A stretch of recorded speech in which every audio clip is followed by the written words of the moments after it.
বিভিন্ন দল উপদল গঠন হচ্ছে, নাম সর্বস্ব দল গঠন হচ্ছে, আম কাঁঠাল, এই যে এনসিপি টেনসিপি যাই দেখতেছেন না কেন, এই সবকিছু কিন্তু গঠন হচ্ছে গণ অধিকার পরিষদ থেকে 2-4 জন নেতা ভাগিয়ে নিয়ে।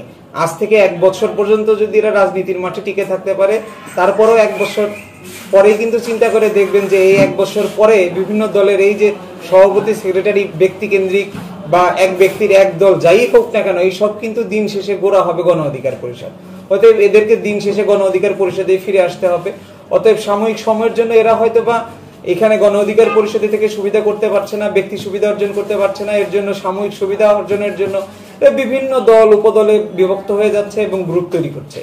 এরা কখনোই গণ অধিকার পরিষদেও গুরুত্বপূর্ণ ছিল না, গণ অধিকার পরিষদ থেকে গিয়েও এরা নতুন দল গঠন করে গুরুত্বপূর্ণ হয়ে থাকতে পারবে না। দিন শেষে গণ অধিকার পরিষদেই ফিরে আসতে হবে, 1 বছরের বেশি এই সকল দল টিকবে বলে জনগণও বিশ্বাস করে না, জনগণ এদের প্রতি কোনো আস্থা রাখে না, এদের কথাও কানে নেয় না।